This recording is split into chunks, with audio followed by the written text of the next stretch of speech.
नमस्कार मैत्रिणींनो, स्वागत आहे तुमचे आपल्या तुमची ताई या चॅनलवर। बघा, आपलं हे ब्लॉगिंगचं चॅनल आहे। स्वामीसूत्र चॅनलवर तुम्ही मला कदाचित बघितलेलं असेल, तर त्यावर आपण उपाय आणि सेवा सांगत असतो आणि हे आपलं डेली रुटीनचं चॅनल आहे। जसं जसं जमणार आहे तसे तसे व्हिडिओ या चॅनलवर आपण टाकणारच आहोत। तर बघा, आजचा जो व्हिडिओ बनवला आहे तो काही विशेष नाही, पण फक्त आज कुठली सेवा केली हे सांगण्यासाठी बनवलेला आहे। तर आज दुर्गा सप्तशतीचा एक पाठ झालेला आहे, त्यासोबतच देवी महात्म्याचं देखील मी एक पारायण करत आहे।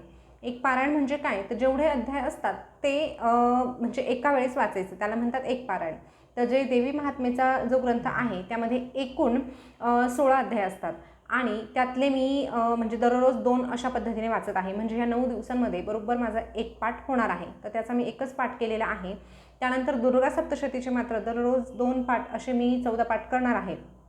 तर पहिल्या दिवशी एकच पाठ झाला होता, पण त्यानंतर 2-2 असे पाठ झाले आहे। तर आज बरोबर 8 पाठ पूर्ण झाले। आता अष्टमीपर्यंत बरोबर आपले 14 पाठ पूर्ण होणार आहे आणि ही सेवा जी आहे ती देवी मातेच्या चरणांवर आपण अर्पण करणार आहोत। त्यातली सगळ्यात विशेष जी सेवा असते ती केलेली आहे आणि म्हणूनच तुमच्यासाठी हा व्हिडिओ बनवलेला आहे। आता ही जी सेवा आहे ना, कुंकुमार्चनची केलेली आहे। आता ही सेवा खरं तर पहिल्या दिवसापासूनच करायची होती, पण काही कारणास्तव शक्य झालं नाही। त्यामुळे काल पंचमी होती, म्हणून मी पंचमीच्या दिवशी श्रीयंत्रावर कुंकुमार्चन केलं आणि आज देखील कुंकुमार्चन केलं। देवी मातेला आता एकच प्रार्थना करते की उरले सुरले जेवढे काही दिवस आहे त्या प्रत्येक दिवसामध्ये कुंकुमार्चनची सेवा माझ्याकडून घडू दे। मैत्रिणींनो, जर आर्थिक अडचणी तुम्हाला असतील तर नक्कीच तुम्ही श्रीयंत्रावर कुंकुमार्चन करून बघा। बघा, या ठिकाणी तुम्ही बघू शकतात आपलं धानही खूप छान पद्धतीने येत आहे आणि अशा पद्धतीने जेव्हा धान उगवतं तेव्हा नक्कीच आपल्याला देखील एक प्रकारचं समाधान लाभतं। कारण आपण जेव्हा घटस्थापना करतो ना, तेव्हा आपण देवीकडे हीच प्रार्थना करत असतो की हे जे धान आहे ते छान पद्धतीने उगवू दे। शेवटी देवी माता आपल्यावर प्रसन्न असतेच, पण काय असतं ना, आपल्या भोळ्या भाबड्या भक्तांची जी काही इच्छा मनोकामना असते ना, की अरे धान छान वाढलं ना, मग देवी माता आपल्यावर प्रसन्न आहे। पण हे बघा, थोडंसं कमी जास्त झालं तर मनामध्ये कुठलीही शंका आणत जाऊ नका।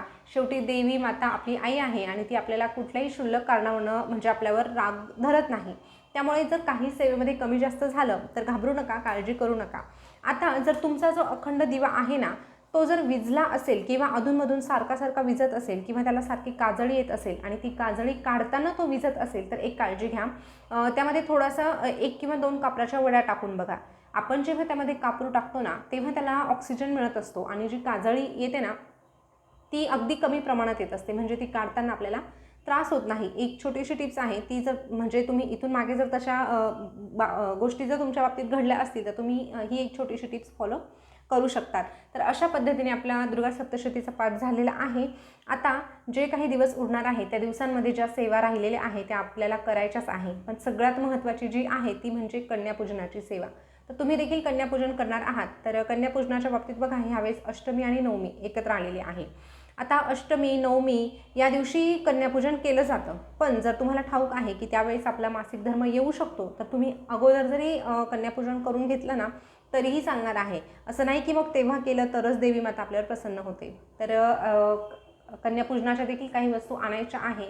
हे बघा, कन्यापूजन करायचं म्हटलं तर बऱ्याच जणांना खूप टेन्शन येतं, कारण कन्यांना देण्यासाठी आपल्याला काही वस्तू आणाव्या लागतात, स्वयंपाक करावा लागतो आणि ते आपल्याला कंटाळा येतो म्हणून आपल्याला त्याचं टेन्शन येत नाही। तर बऱ्याचदा त्यामागे बऱ्याच आर्थिक समस्या देखील असतात।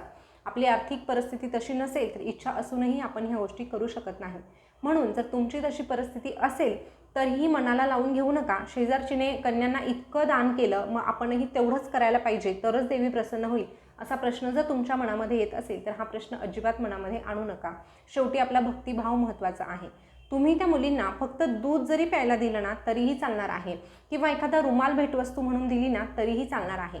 सांगायला गेलं, बघायला गेलं तर एक गोष्टी नव्याने पुढे येतच असतात आणि मग आपल्याला काय वाटतं की आपण सगळंच करायला हवं। पण या दिवसांमध्ये कन्यापूजनाला महत्त्व आहे। अर्थात तुम्ही जर त्यांना जेवायला देणार असाल तर देवी मातेच्या ज्या आवडीच्या वस्तू आहे, जसं की खीर आहे, पुरी आहे, शिरा आहे, या गोष्टी आपल्याला आवर्जून द्यायच्या आहे। पण जर आपली परिस्थिती तशी नसेल तर तुम्ही एखादं फळ दिलं तरीही चालणार आहे। ती देवी माता त्याचाही स्वीकार करणार आहे, कारण देवदेवता आपल्याकडे कधीही खूप काही मागत नाही। अर्थात ते या ब्रह्मांडाचे नायक आहे, सगळं काही त्यांच्या हातात आहे। त्यांनी जर हे जग निर्माण केलेलं आहे तर आपण त्यांना काय देणार, बरोबर ना? त्यामुळे आपल्याकडे काय आहे देण्यासारखं, तर आपल्याकडे फक्त भक्ती आहे। जेव्हा आपण निर्मळ भक्ती त्यांना देतो तेव्हा त्याचा स्वीकार हा केला जातो। तर मलाही मला देखील कन्यापूजनाच्या वस्तू आणायला जायचंच आहे, तर तुमच्यासोबत तो देखील व्हिडिओ शेअर करेल. ज्या ज्या वस्तू आपण घेणार आहोत त्या तुमच्यासोबत मी नक्कीच शेअर करेल आणि कन्यापूजनाचा व्हिडिओ जो आहे तो देखील तुमच्यासोबत शेअर करेल. तर देवी मातेला आता एकच प्रार्थना आहे की आता ह्या 6 दिवसांपर्यंत तू सेवा करून घेतली, पण इथून पुढे देखील सेवा करून घे. अर्थात माझ्याही घरामध्ये एक कन्या आहे, तिचं पूजन मी दरवर्षीच करत असते आणि आता ह्यावर्षी देखील तिचं पूजन करणारच आहे. आपल्या घरामध्ये मुलगी असेल तर खरंच खूप आपण भाग्यवान स्वतःला समजायचं की आपल्या घरामध्ये स्वतः लक्ष्मी नांदत आहे, तिची देखील आपल्याला पूजा करायची आहे. बऱ्याच ठिकाणी ह्या 9 दिवसांमध्ये दररोज त्या मुलीची पूजा केली जाते. आपल्या घरात जर मुलगी असेल तर दररोज तिची पूजा केली जाते, पण प्रत्येक वेळेस ह्या गोष्टी लक्षात राहत नाही. तर कमीत कमी अष्टमी नवमीला तरी आपल्याला ह्या गोष्टी करायच्याच आहे. किंवा जेव्हा जेव्हा काही सणवार येतात, आता लक्ष्मीपूजनही आहे, तर लक्ष्मीपूजनाच्या दिवशी देखील तुम्हाला तुमच्या मुलीची पूजा करायची आहे. आता कुमारिका जेव घालताना देखील मुली कशा, म्हणजे कुमारिका कोणाला म्हटलं जातं, तर हे बघा, ज्यांना मासिक धर्म येत नाही अशाच मुलींना आपण कुमारिका पूजनाला बोलवत असतो. पण एक प्रश्न असाही येतो की अगदीच लहान मुलगी चालेल का? तर हे बघा, अगदीच लहान मुलगी असेल 5-6 महिन्याची तर तुम्ही तिची पूजा करा, पण म्हणजे त्या लहान मुलीला नकार का दिला जातो किंवा 2 वर्षापासूनच मुली का सांगितल्या जातात, त्यामध्ये दुसरं असं काही कारण नाही. त्याचं कारण फक्त असं आहे की 6 महिन्याची किंवा वर्षभराची मुलगी निदान खाणार तरी काय ना, म्हणून त्या मुलींना नाही सांगितलं जातं, तिथून पुढच्या मुलींना सांगितलेलं आहे. आता त्या जर आपल्या घरामध्ये काही खाणारच नाही तर मग आपण केलेल्या ह्या गोष्टींचं म्हणजे आपल्याला त्याचं जास्त काही मिळत नाही असं आपल्याला वाटत असतं. म्हणून जी खाऊ शकते, आपण जे काही बनवलेलं आहे त्यातलं थोडंसं का होईना प्रसाद ती ग्रहण करू शकते, याकरिता 2 ते 10-12 वर्षापर्यंतच्या मुली चालतात. पण या आजकालच्या काळामध्ये मुलींना मासिक धर्म देखील आता लवकर यायला लागलेला आहे. 11-12 वर्षांच्या मुलीला देखील मासिक धर्म येतो, कारण सगळंच काही बदललेलं आहे. फास्ट फूड वगैरे किंवा आपली जी काही राहणीमान आहे ती बदललेली आहे, त्यामुळे थोडासा हार्मोन चेंजेस होतात आणि मुलींना मासिक धर्म लवकर येतो. जर ज्या मुलींना मासिक धर्म येत असेल तर त्या मुलींना आपल्याला बोलवायचं नाही. तुम्ही त्यांना भेटवस्तू द्यायची असेल तुम्ही देऊ शकतात, वेगळं जेवायला बोलवू शकतात, पण ह्या ज्या 9 मुली असणार आहे त्या 9 मुलींमध्ये मासिक धर्म न येणारीच मुलगी तुम्हाला घ्यायची आहे, हे लक्षात घ्या. आता बऱ्याच जणांचं असं म्हणणं असतं की आपण फक्त मुलींना बोलवतो, मग मुलांना बोलवलं तर काही हरकत आहे का? तर हे बघा, तुम्हाला जर इच्छा असेल तुम्ही मुलांना देखील बोलवू शकतात. शेवटी आपल्याकडून अन्नदान होत असतं, अन्नदान होणं हे गरजेचं आहे. फक्त त्या 9 मुलींची पूजा वेगळी केली जाते आणि बाकीचे जे कोणी तुम्ही बोलवणार आहात त्यांना मात्र तुम्हाला वेगळं जेवायला द्यायचं आहे, हे लक्षात घ्या. सुरुवात करताना त्या मुलींपासून करायची आणि त्या मुलींसाठी जो काही तुम्ही स्वयंपाक करणार आहात त्या स्वयंपाकाचा नैवेद्य तुम्हाला सर्वप्रथम आपल्या देवी मातेला दाखवायचा. तो नैवेद्य देवी मातेला दाखवल्यानंतर मग त्या मुलींना लगेचच जेवायला द्यायचं.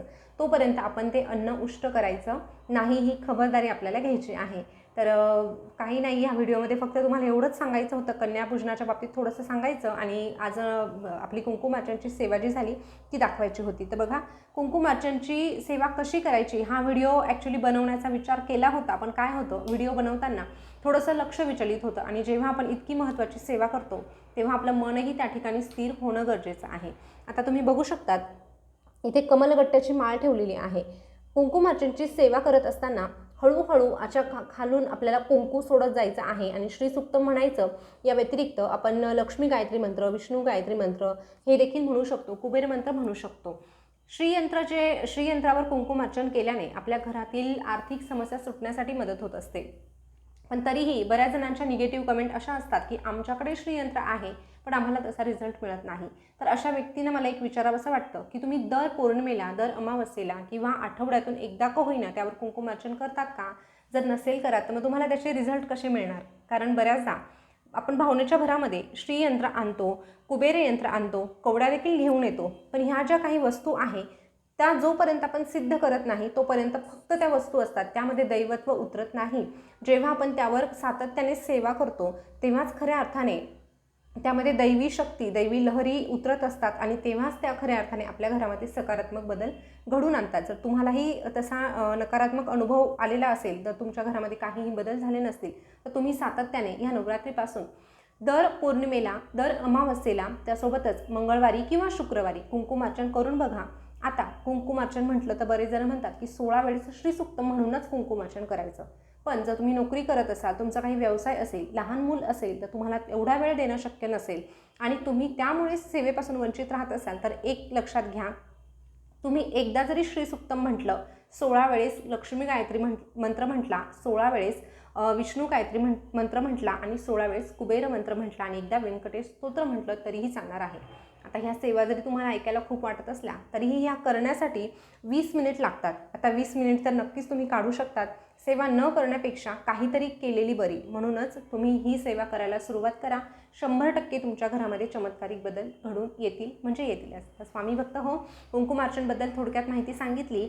आता अजून एक गोष्ट सांगायची अशी की कुंकुमार्चन केल्याने आपल्याला लक्ष्मी प्राप्ती होते. पण नेमकं काय होतं हा प्रश्न देखील अनेकांना पडतो. तर या ठिकाणी लक्ष्मी प्राप्ती म्हणजे काय, तर आपल्याला अचानक धनलाभ होतो किंवा मग आपल्या घरासमोर कोणी पैसे आणून ठेवतं, आपली अचानक आर्थिक परिस्थिती सुधारते का, तर नाही. ज्या काही गोष्टी आहे, आपलं कर्ज आहे किंवा ज्या काही आर्थिक अडचणी आहे त्या सोडवण्यासाठी आपल्यालाच प्रयत्न करायचे आहे. पण ते करत असताना दैवी शक्तीची साथ जेव्हा मिळते ना, तेव्हा त्यामध्ये आपली प्रगती होत जाते. जर तुमची नोकरी असेल तर त्या ठिकाणी तुमचा पगारवाढ होऊ शकतो, तिथे तुम्हाला बढोतरी मिळू शकते. व्यवसाय असेल तर त्या व्यवसायाला चालना मिळू शकते. अशा पद्धतीने याला म्हणतात लक्ष्मी प्राप्ती. किंवा आपल्या घरातलं वातावरण आनंदाचं असणं हे देखील तितकंच गरजेचं आहे. कारण अशी अनेक कुटुंब आहे जिथे सगळं काही आहे, घर आहे, बंगला आहे, गाडी आहे, सगळं आहे, पण तिथे मानसिक शांतता नाही. घरामध्ये कुणीही कोणाशी बोलत नाही. मग त्याला लक्ष्मी प्राप्ती म्हणत नाही. त्यामुळे आपल्या घरातलं वातावरण जेव्हा मंगलमय असतं, समाधानी असतं, तेव्हाच खऱ्या अर्थाने आपल्या घरामध्ये लक्ष्मी नांदत असते असं म्हटलं जातं. तर स्वामी भक्त हो, तुम्हाला कुंकुमार्चन संबंधी थोडक्यात माहिती सांगितली. ती कशी वाटली कमेंट करून नक्की कळवा. आता पुढचा जो ब्लॉग आपला येणार आहे तो आमच्या नाशिकच्या कालिका मातेचा येणार आहे. आमच्या नाशिकची कालिका माता जी आहे त्याबद्दल तुम्ही ऐकलं असेल किंवा नसेल ऐकलं तर ते बघण्यासाठी आपल्या ह्या तुमची ताई चॅनलला सबस्क्राईब करा. तुमचं दर्शन नक्कीच घडून आणणार या व्हिडिओच्या माध्यमातून. पुन्हा भेटूया नवीन व्हिडिओसोबत. तोपर्यंत बोलत राहा. श्री स्वामी समर्थ. जय जय स्वामी समर्थ. धन्यवाद.